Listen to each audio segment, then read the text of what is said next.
행복한 안식일입니다. 오늘 이 자리에 함께 하신 우리 모든 성도님들 그리고 찾아주신 손님들께 하나님의 크신 은혜가 함께 하시기를 간절히 기원합니다. 우리 홍석주 장로님 네 분이 오신 이유가 있습니다. 우리 그 막내 아드님 홍용희 집사님이 이제 내일이면 아리조나로 이주를 하게 됩니다. 그래서 저희 교회에서 맞는 마지막 안식일이라 아마 그런 이유도 있으리라고 생각됩니다. 이렇게 와주셔서 감사드리고 또 우리 홍용희 집사님의 그 가정의 앞길을 위해서 여러분들이 좀 같이 기도해 주시는 그런 시간을 가지게 되시기를 간절히 바랍니다. 오늘 제가 말씀의 제목을 너무 쉬워서 어려운 구원 이렇게 정했습니다. 먼저 하나님의 말씀 골로새서 1장 21절과 22절에 있는 말씀을 봉독하겠습니다. 전에 악한 행실로 멀리 떠나 마음으로 원수가 되었던 너희를 이제는 그의 육체의 죽음으로 말미암아 화목하게 하사 너희를 거룩하고 흠없고 책망할 것이 없는 자로 그 앞에 세우고자 하셨느니라.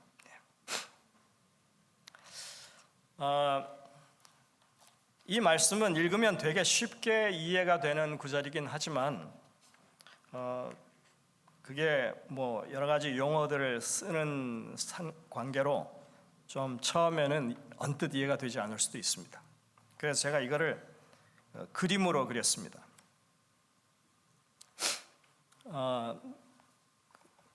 죄인이 그리스도의 십자가를 통해서 의인이 되는 것을 설명하고 있고, 그 다음에 이 멸망받을 수밖에 없던 사람이 이제 구원을 받아서 영생을 누리는 그 비결이 예수 그리스도께 있다고 이야기하는 것입니다. 예전에는 악한 행실을 행했던 사람이고 하나님과 마음의 원수가 되었던 사람인데 이제 그리스도의 죽으심과 화목해 하심을 통해서 거룩하고 흠이 없고 책망할 것이 없는 사람으로 변화되었다 하는 것입니다.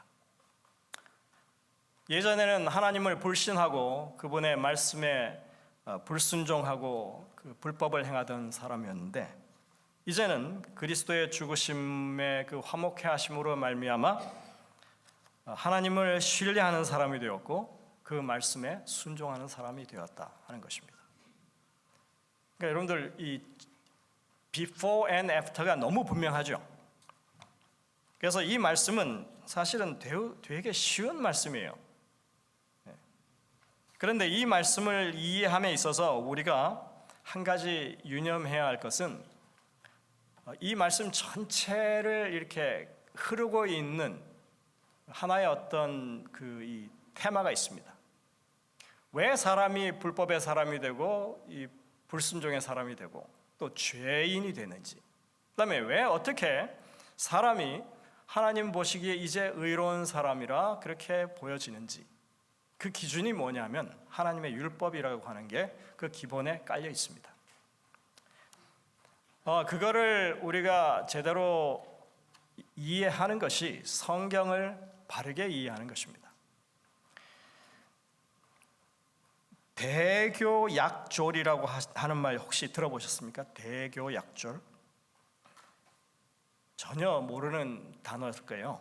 이거 노자의 이 도덕경 45장에 나오는 한 구절인데 제가 오늘 잠깐 소개하겠습니다. 대교라고 하는 것은 아주 위대한 가르침이나 위대한 어떤 기술, 어떤 위대한 어떤 뭐랄까요, 성취 뭐 이런 거예요. 그것은 서투르게 보이고 투박하게 보인다 이런 것입니다. 큰 기교는 서툰 것처럼 보일 수 있다. 위대한 진리 같지만 보면 별거 아닌 것처럼 보일 수 있는 거예요. 겉보기에는 단순하고 쉬워 보이는 것이지만 실제로는 그것이 범접할 수 없는 어떤 경지에 다다라 있는 그런 내용이라고 하는 것입니다. 조금 전에 우리가 읽었던 구절이 이렇게 그림으로 그려놓고 보니까 되게 단순한 이야기예요. 근데 여러분들 우리가 그리스도의 십자가의 죽으심 그리고 그분의 화목케 하시는 사역으로 말미암아 우리가 거룩하고 흠이 없고 그리고 책망할 것이 없는 사람으로 지금 되어져 가고 있는가? 사실 그 과정은 되게 복잡하고 그 다음에 우리가 선뜻 어떤 때는 받아들일 수 없는 그런 내용들이 있을 수 있는 거죠. 도덕경에 관한 내용을 제가 쭉 다 이렇게 적어왔는데 굳이 하지 않겠습니다. 이거는 그겁니다. 겉으로 보는 것, 단순해 보이는 것이지만 그것이 정말 깊은 진리가 담겨 있을 수 있다 하는 것입니다. 여러분들, 사람이 말을 잘한다고 그 사람이 말하는 게 진실이 아닐 수 있습니다. 오히려 말 잘하는 사람은 무슨 가능성이 많아요? 이 사기를 칠 가능성이 많아요. 뭐 그런 내용이에요, 사실은. 이게 아주 큰 고듬, 아주 똑바로 된 그 큰 게 있으면 그건 오히려 굽어 보일 수 있다 이거예요. 근데 사람들 보기에 아주 바른 것처럼 보이는 건데 오히려 그게 이렇게 그렇게 막 이걸 지나치게 막 강조하고 하면 그게 오히려 그렇지 못한 것으로 여겨질 수 있는 것입니다. 뭐 그런 내용이 여기 있어요. 근데 성경에서는 너무나 당연한 것을 정말 단순하게 표현합니다. 그리고 그게 우리가 믿고 있는 진리예요.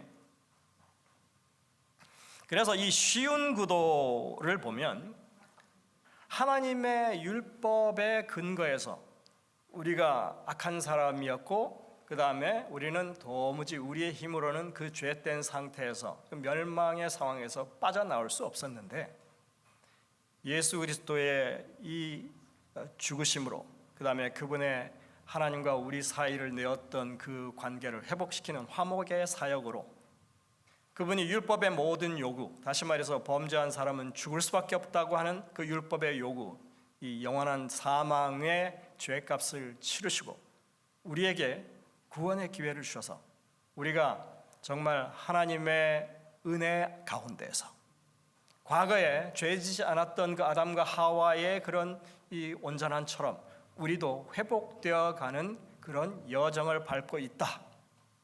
그런데 그 회복되는 여정 가운데서도 여전히 하나님의 율법이 우리가 어떻게 행해야 할 것인지에 대한 그런 우리의 삶의 방식에 대해서 이야기해주고 또 우리가 어떤 믿음을 가지고 어떤 신뢰를 가지고 하나님을 대해야 할지에 대해서 이야기하고 있다.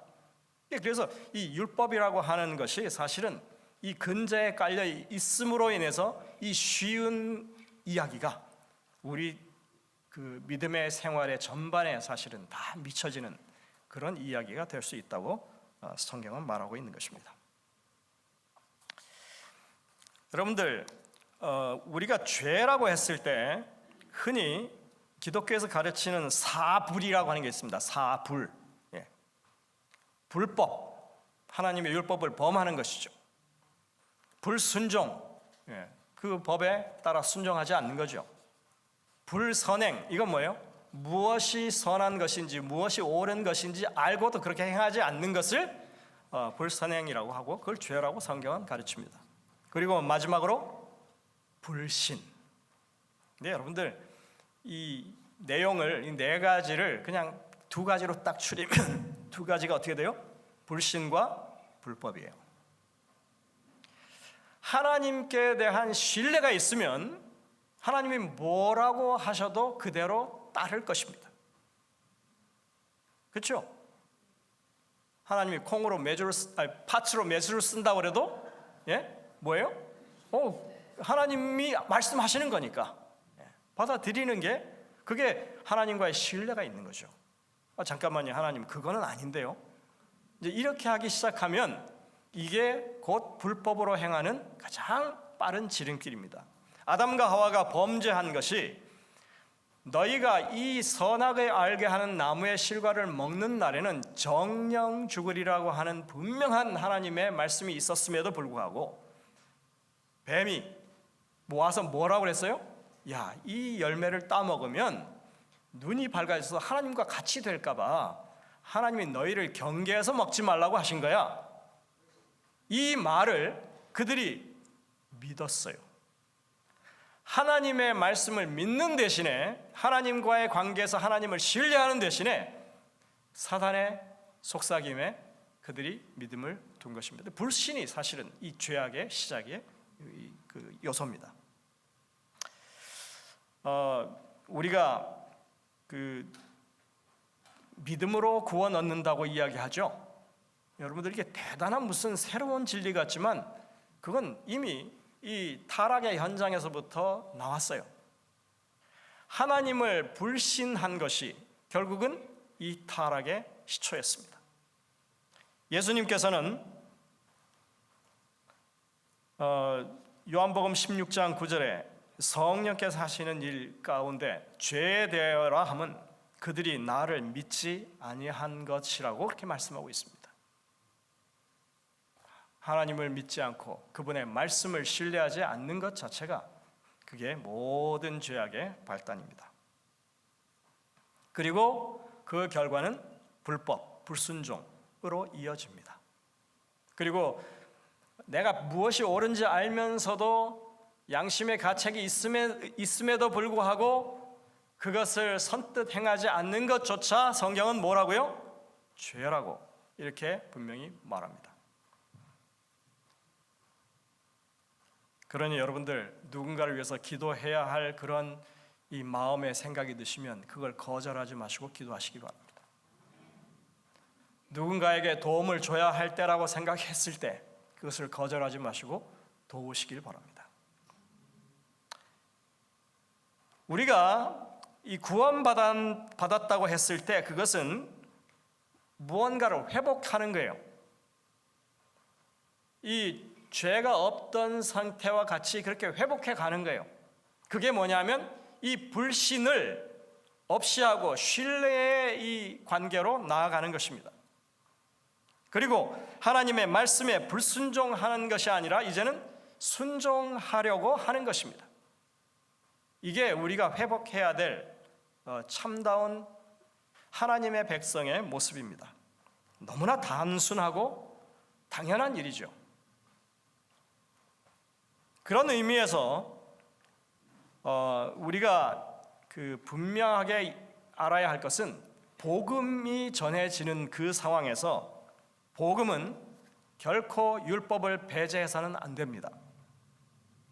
아까 골로새 1장 우리가 지금 봤던 이 본문에서 분명히 말하는 게 뭐예요? 그 바탕에 하나님의 율법의 비춤이 분명히 있는 것입니다. 죄인이었을 때 불신과 불법을 자행하는 그런 일들이 결국은 그 율법이 기준이 되는 것입니다. 우리가 의인이 되었을 때 하나님을 신뢰하고 순종한다고 하는 것은 하나님의 말씀 곧 하나님의 그 율법이 그것이 기준이 되는 거예요.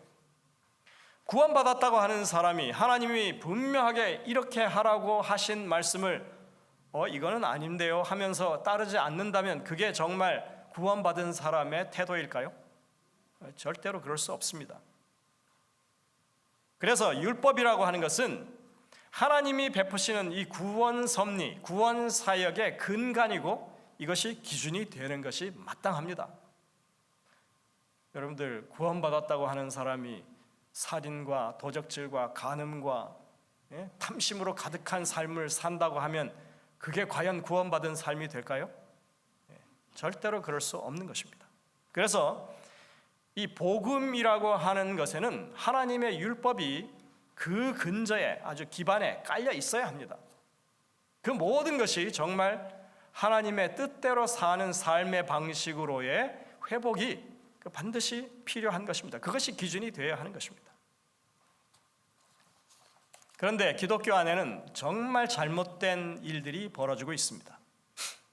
복음과 율법을 구별합니다. 그래서 구약은 율법을 이야기하고 신약은 복음을 이야기한다고 하는 얘기를 해요. 그 다음에 구약에 나오는 하나님과 신약에 나오는 하나님이 다르다고 얘기합니다. 우리 아버지 하나님은 되게 엄격하고 화를 잘 내고 그 다음에 절대로 용서하지 않고 그냥 기회만 되면 쳐서 그냥 재판을 집행을 해버리는 그런 하나님. 신약의 하나님은 사랑이 많은 하나님. 그래서 율법과 은혜로 그것을 구분합니다.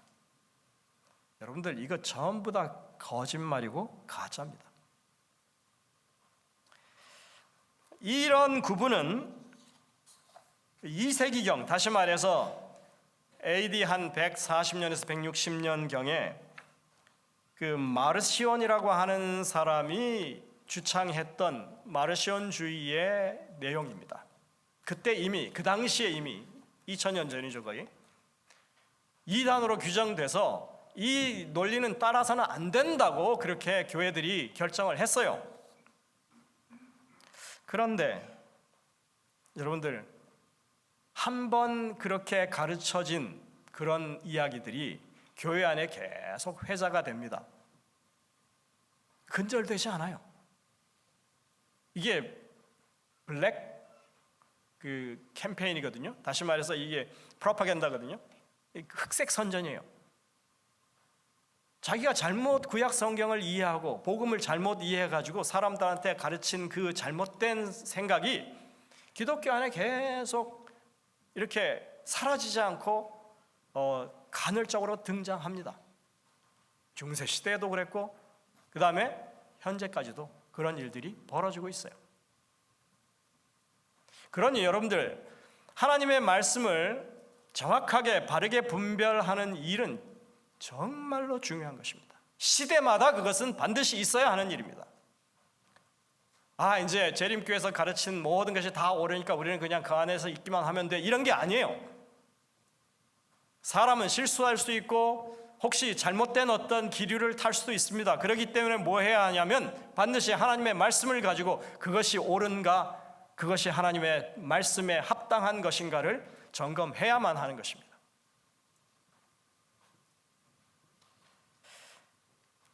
여러분들은 아마 기억하실 겁니다. 1970년대까지만 하더라도 사람들이 교회에 올 때 신약 성경과 시편만 있는 성경을 주로 들고 왔습니다. 혹시 기억하십니까? 특히나 그 군인 같은 사람들한테는 그게 보급판으로 됐어요. 그리고 기도원 협회 뭡니까? 모든 호텔이나 여관마다 뭘 갖다 놔요? 성경을 갖다 놓는데 거기에 보면 신약 성경하고 시편만 있는 그게 많아요. 그러니까 여러분들, 사람들이 이 신약 성경만 들고 교회에 오니까 그러면 목회자가 설교를 할 때 본문을 어디서 주로 택해야 될까요? 신약 성경에서 택하죠, 당연히. 물론 이렇게 신약 성경과 시편 혹은 잠언까지 포함된 그런 것들을 보급한 데는 나름대로의 이유가 있었습니다. 그게 그러니까 출판할 때 가격도 저렴하고 그 다음에 가볍게 들고 다닐 수 있고 거기에는 사복음서를 포함해서 모든 그 구원의 복음에 관한 의미들을 이해할 수 있는 그 말씀이 들어 있으니까요. 근데 처음엔 그렇게 시작했는지 모르겠지만 결과적으로 나온 것은 뭐냐면, 그렇게 하다 보니까 구약 성경 말씀은 사람들이 거의 등한히 하게 되고 뭐만 보는 거예요? 신약만 보는 거예요. 여러분들이 이런 게 1980년대까지 이제 되다가 사라졌습니다.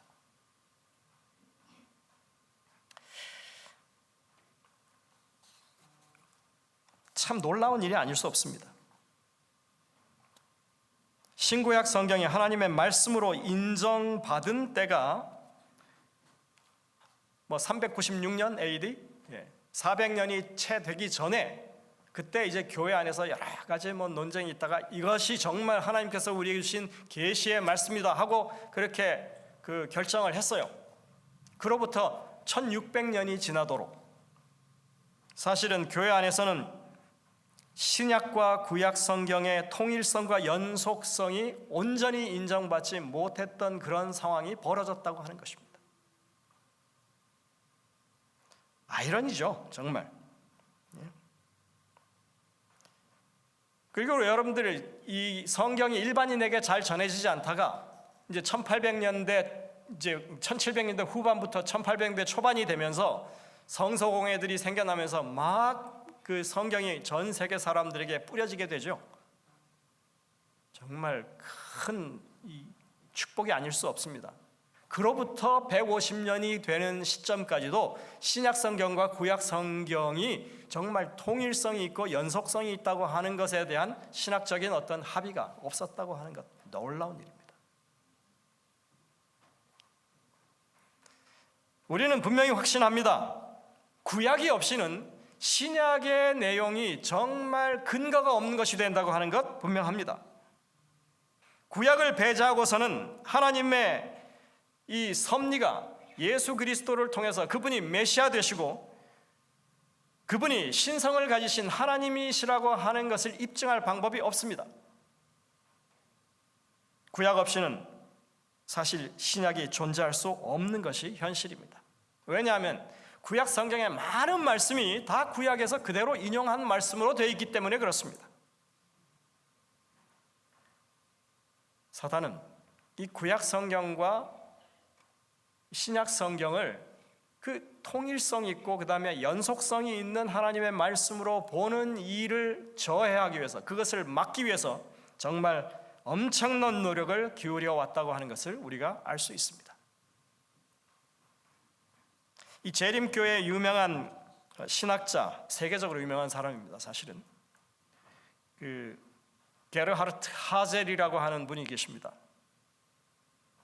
그분은 이런 그 흐름을 분석해서 글을 쓸 때 뭐라고 했냐면 1945년경에 와서야 신학계 내에서 이제 구약과 신약 성경의 통일성과 연속성이 확인되고 이제 그것을 받아들이게 되었다. 언제요? 1945년경. 여러분들 놀라운 것은 1945년 그 무렵에 사해 사본이 발견되고 그것이 검증을 해봤더니 거의 2000년 전에 그 사해 사본이 오늘날 번역되어 있는 이 신구약 성경의 번역본과 여러 번 이렇게 그 헬라어에서 라틴어로, 히브리에서 라틴어로 뭐 이렇게 헬라어로 이렇게 거쳐오면서 이제 번역된 책들이잖아요. 그것과 비교했을 때 거의 변함이 없더라. 그 내용 자체가 바뀐 게 없더라. 이제 이런 것들을 깨닫게 되는 게 그 40년대 중반에서 후반에 이르는 그런 시기예요. 그러니까 하나님의 말씀 성경이 정확하게 오늘 그 계시의 말씀이 우리에게 전달되었다고 하는 것을 사람들이 깨우칠 수 있는, 그것도 학자들 사이에서 깨우칠 수 있는 그런 시기가 그 시기였다고 하는 건 놀라운 일입니다.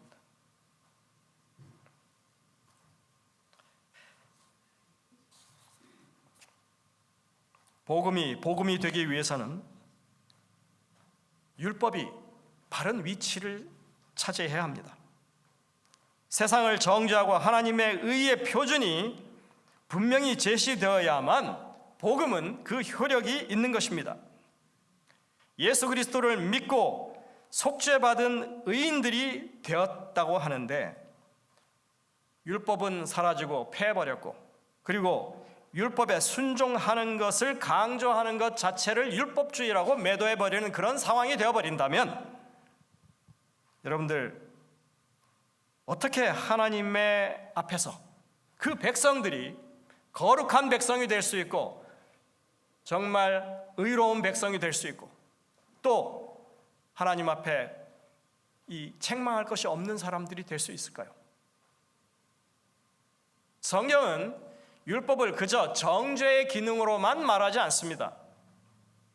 하나님의 말씀에 순종하려고 그 성령의 이 감동하심에 그 말씀을 믿고 순종하려고 하는 그런 모든 과정 가운데서 하나님께서 우리의 품성을 단련시키시고 훈련시키셔서 정말 이 정련한 순금과 순은 같은 그런 믿음으로 만든다고 성경은 우리에게 가르쳐요. 그러니 그런 믿음을 가지는 그런 현상을 사단이 가만히 두고 볼 리가 만무한 거죠.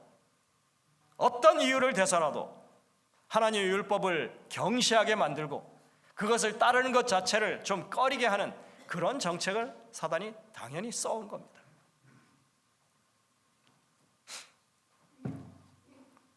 이것이 성경이 말하고 있는 복음 가운데 율법이 차지하는 위치입니다. 우리가 이 말씀들을 분명하게 이해하면 바울이 로마서를 통해서 우리에게 말씀했던 그것이 분명하게 깨우쳐집니다.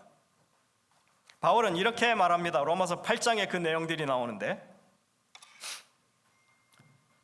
이로보건대 율법은 거룩하고 계명도 거룩하고 의로우며 선하도다. 그런즉 선한 것이 내게 사망이 되었느냐? 그럴 수 없느니라. 오직 죄가 죄로 드러나기 위하여 선한 그것으로 말미암아 나를 죽게 만들었으니 이는 계명으로 말미암아 죄로 심히 죄되게 하려 함이라. 그렇죠. 하나님의 온전하신 그 율법 앞에 우리를 비추면 그건 거울과 같은 것이라서 우리의 죄악이 얼마나 적나라하게 드러나는지.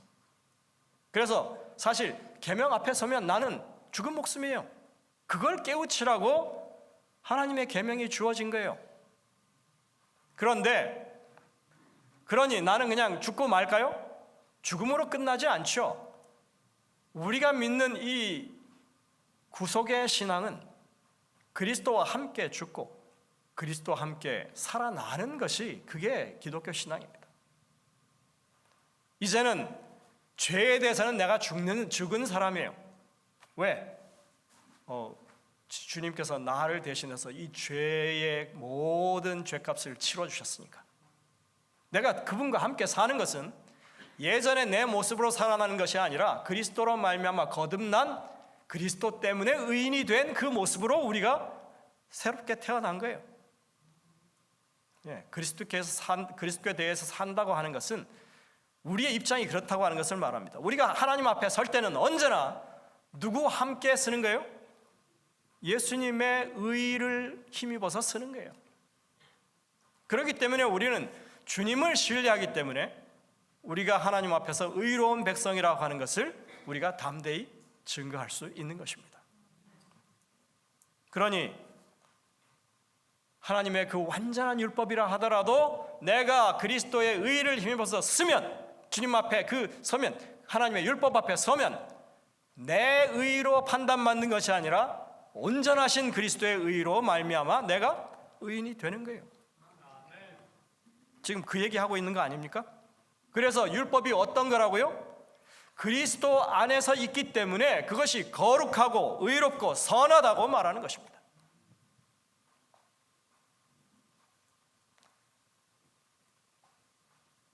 로마서 3장 31절에는 그런즉 우리가 믿음으로 말미암아 율법을 파괴하느냐? 다시 말해서 율법이 나를 죄되다고 해서 그 나를 정죄하는 율법이니까 내가 율법을 깨뜨리면 나를 정죄할 게 없어지는 그런 거냐? 이렇게 묻는 거예요. 그럴 수 없느니라. 도리어 율법을 뭐 한다고요? 굳게 세우는 거라고요. 예전에는 그냥 드문드문 대충 율법을 이렇게 봤었는데 예수 그리스도로 말미암아 구원받은 백성이 된 다음에는 더 양심이 예민해져서 성령께서 우리를 깨우쳐서 우리 마음 가운데 무엇이 옳고 그른 것인지를 더 분명하게 분간하게 해주셔서 율법을 더 굳게 세우게 한다. 이게 맞는 말이죠. 이 말은, 율법을 굳게 세운다고 하는 이 말은 로마서 3장 21절 하신 말씀 이후에 하는 말이에요. 이제는 율법 안에, 율법 외에 그리스도의 하나님의 한 의가 나타났으니 율법과 선지자들에게 증거를 받은 것이라. 뭐예요? 율법을 지켜서 내가 율법을 다 완전하게 이루었기 때문에 의인이 되어서 구원에 관한 것을 주장할 수 있는 게 아니라 뭐예요? 율법은 오히려 나를 정죄하고 나는 죽을 수밖에 없는 죄인이라고 가르치지만 하나님께서 우리의 이 불가능함을 보시고 개입하셔서 그리스도로 말미암아 우리를 구원하시고 그리스도의 의로 우리를 의롭다고 하시는 이 하나님의 새로운 한 의가 우리에게 비춰졌는데 이건 새로운 게 아니라 뭐라고요? 율법과 선지자들에게 증거를 받은 것이라. 뭐예요? 구약 성경이에요. 율법과 선지자는 구약 성경을 가리킵니다. 구약 성경이 이미 얘기했더라. 믿음으로 말미암는 의, 이것은 바울이 성경을 연구해서 새롭게 깨우친 진리가 아니라 이미 그 조상 아브라함의 이야기를 살펴봤더니 하나님께서 그에게 아무것도 지금 해준 게 없는데 내가 내 후손이 바다의 모래같이 저 하늘의 별같이 되게 해주겠다 하는 그 약속을 믿으니 그를 의롭게 여기셨다고 하는 구절에서 그가 영감이 분명하게 살아난 것입니다. 이것이 우리 조상 아브라함 1500년 전에 이미 그렇게 분명하게 우리에게 증거해 준 그 빛이 있었네. 그제서야 여러분들, 진리라고 하는 것은요, 오랜 세월 동안 이 제도와 그 형식 속에 갇혀져 지낼 수도 있습니다. 많은 사람들이 그래요. 이게 진리라면 왜 세상에 안 밝혀지냐고 이렇게 얘기를 합니다. 근데 여러분들, 진리는 모든 사람들이 보편적으로 따르는 그런 아주 상식적인 것도 될 수 있지만 그것이 개인적으로 정말 마음에 확증이 되어야만 그것이 진리가 되는 것입니다. 예수 그리스도를 믿으면 구원 얻는다고 하는 그 수많은 이 이야기는 이미 세상에 다 알려진 얘기예요. 그런데 여러분들, 개인적으로 그것을 깨우치고 여러분들의 삶에 그리스도의 은혜를 적용하지 않는 한 그 구원은 여러분들에게 아무 의미가 없는 것입니다. 그러니 말씀을 보십시오. 말씀을 알려고 노력하십시오. 그래야만 우리가 손에 쥐는 이 구원에 대한 그런 분명한 확신을 가지게 되는 것입니다. 예수님도 이미 말씀하셨죠. 내가 율법이나 선지자를 폐하러 온 줄로 생각하지 말라. 폐하러 온 것이 아니라 뭐 하러 왔다고요? 도리어 완전하게 하라고.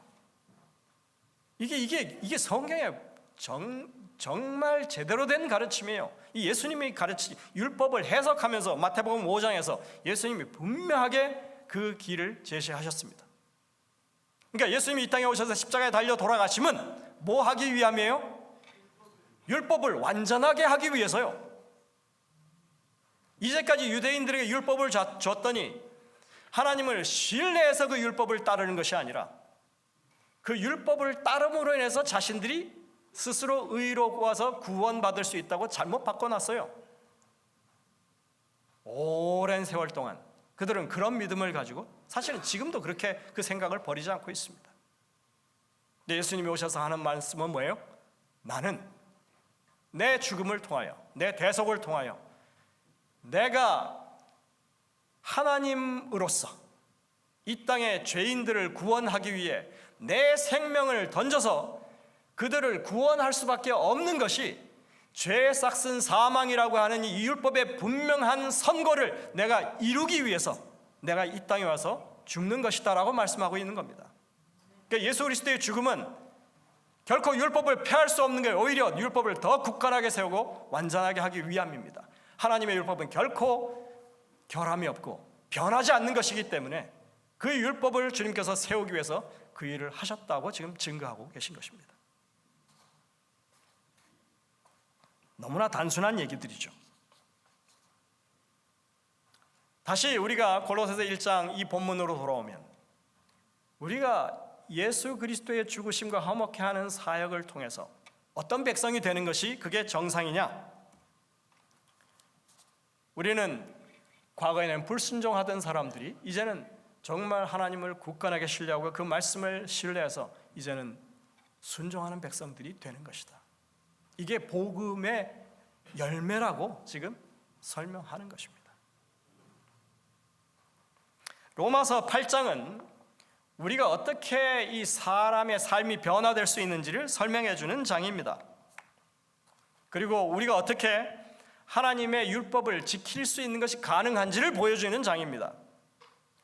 로마서 8장 3절 4절에 이렇게 말합니다. 율법이 육신으로 말미암아 연약하여 할 수 없는 그것을 하나님은 하시나니. 육신이 약해서 율법을 지키지 못하는 것은 하나님이 하신다 이거예요. 곧 죄로 말미암아 자기 아들을 죄 없는 육신의 모양으로 보내어 육신의 죄를 정하사 육신을 따르지 않고 영을 따라 행하는 우리에게 율법의 요구가 이루어지게 하려 함이라. 율법을 순종하는 그 모든 일에 대해서 예수님이 순종하신 종으로 우리의 이 대신 서시는 것입니다. 그러니 나는 아직은 불순종하고 여러 가지 모자란 것이 많지만 뭐예요? 예수님의 순종하심이 나를 지금 덮고 있어요. 그러니 여러분들, 우리가 겸손하게 하나님의 말씀에, 율법의 그 말씀에 준해서 우리가 그런 이 율법에 이르도록, 율법을 순종하도록 우리의 양심으로 그것을 따르기 위해서 노력하며 사는 게 그냥 마땅한 도리 아닐까요?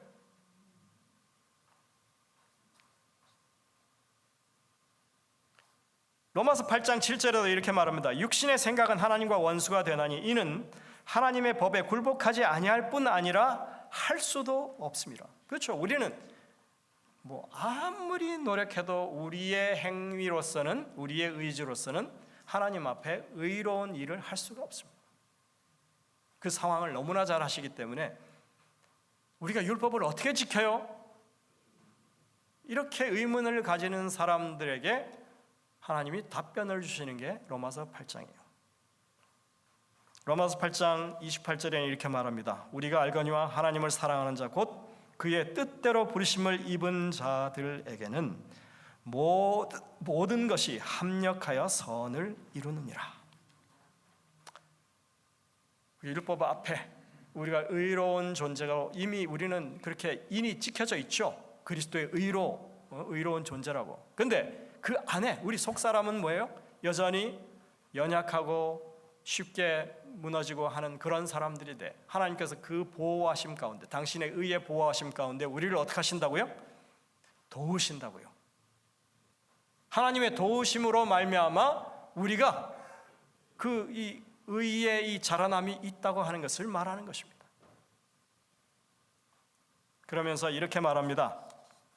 로마서 8장 26절, 이와 같이 성령도 우리의 연약함을 도우시나니 우리는 마땅히 기도할 바를 알지 못하나 오직 성령이 말할 수 없는 탄식으로 우리를 위하여 친히 간구하시느니라.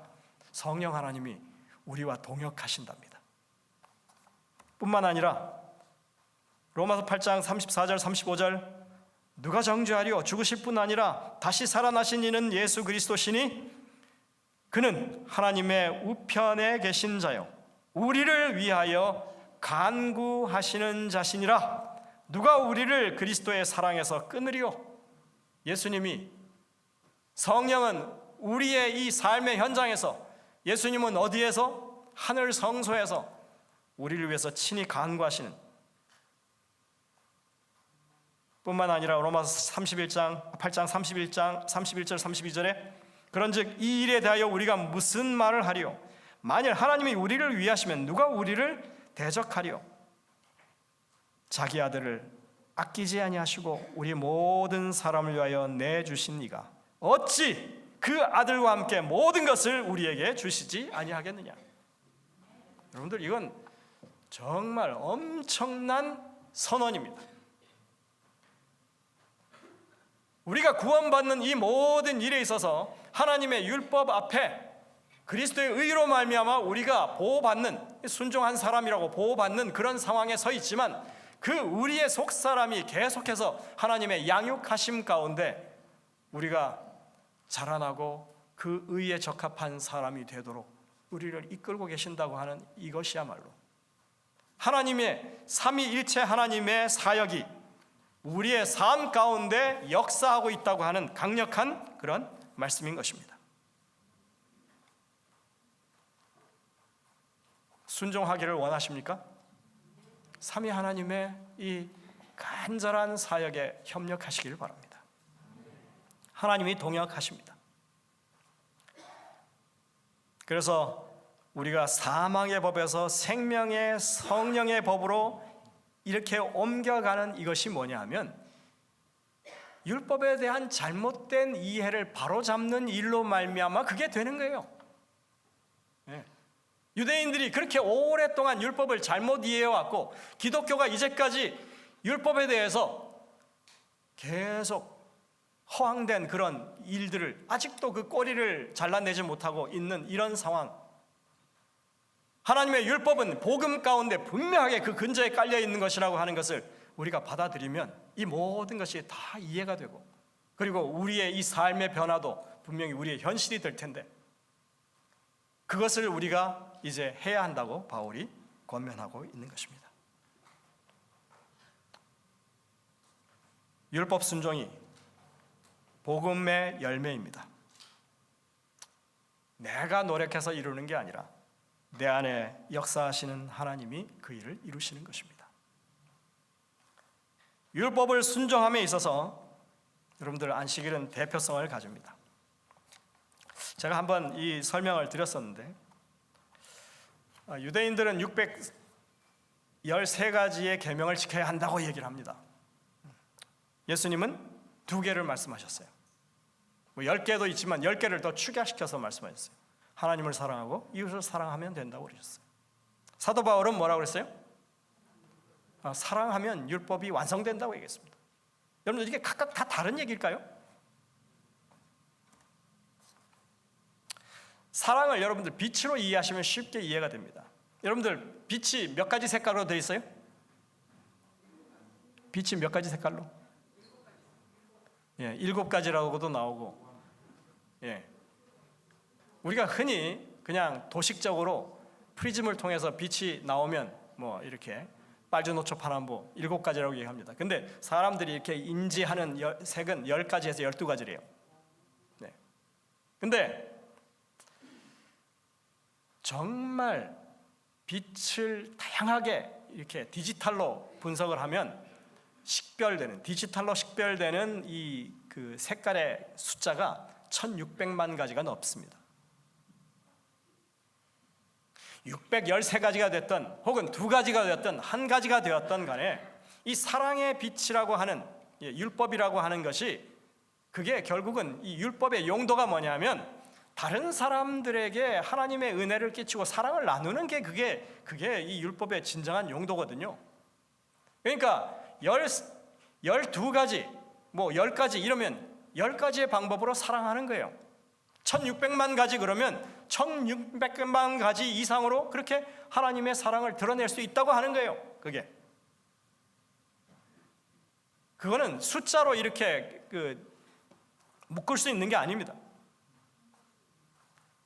그러니 여러분들, 우리가 하나님의 말씀을 깨닫고 하나님의 백성으로서 하나님의 율법에 순종하는 사람들이 된다면, 그것이 어떤 계명이 되었던, 내게 하나님께서 뭘 하라고 말씀하시던 그 말씀대로 쫓아서 사람들에게 사랑을 실천하면 되는 것입니다. 너희는 세상의 빛이라, 그 말씀이 그걸 함축하고 있습니다. 다양한 방법으로 사람들에게 하나님의 사랑을 드러내라는 것입니다.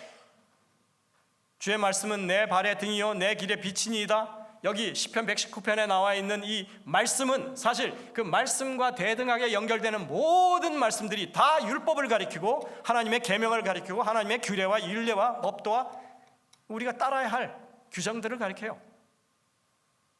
그러니까 우리는 그게 그냥 성경 말씀 이렇게 하지만, 엄밀하게 따지면 시편 119편의 정황에서 보자면 그 말씀은 뭐예요? 하나님의 율법이에요.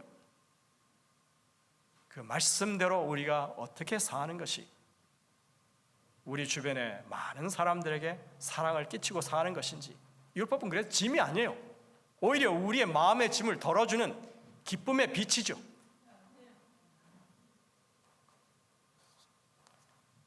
제가 시간이 다 돼서 이 마지막 부분은 자르겠습니다. 여러분들, 복음을 이해하신다면 정말 하나님의 법도를 기쁨으로 순종하게 되시길 바랍니다.